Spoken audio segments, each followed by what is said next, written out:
Hello, I'm back with the weekly S&box news. This week is special because Facepunch has released their monthly dev vlog. I'm basically going to be reading it and commentating.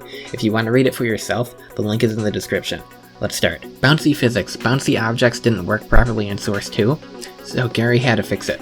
You can see the tires bouncing forever because its elasticity is set to 100%. Here the tire is at 70%, so it's still bouncy but stops eventually.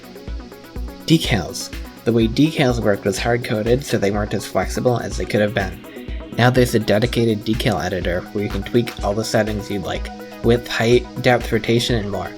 Sounds were also improved. Previously, sounds were awful to make. Worse than Source 1, you had to manually create a text file for each sound, and then add it to a big manifest list.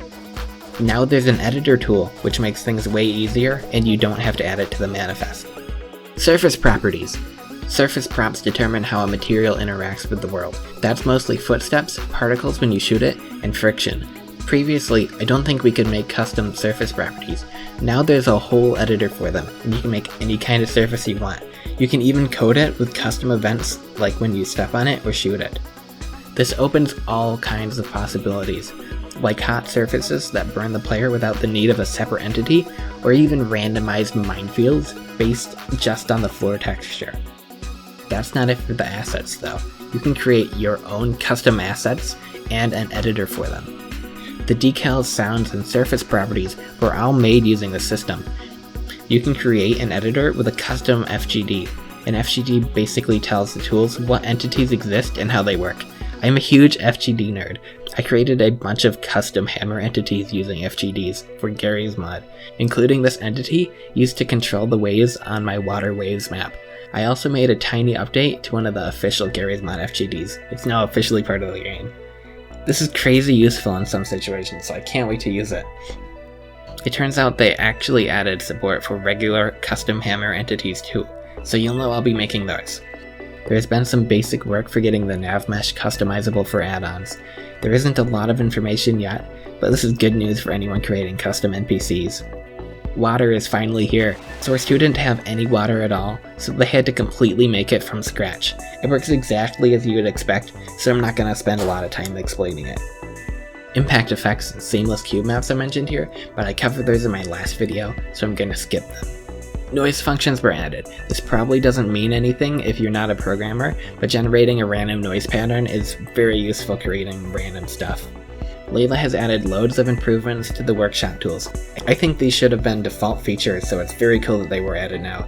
My favorites are you can drag and drop models into the model editor, and you can right click a picture and turn it into a material. There's more progress on the vehicles. Cars are basically done.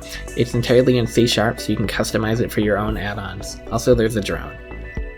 Depth of field was added for you cinematic people. You can take really nice screenshots and videos with these.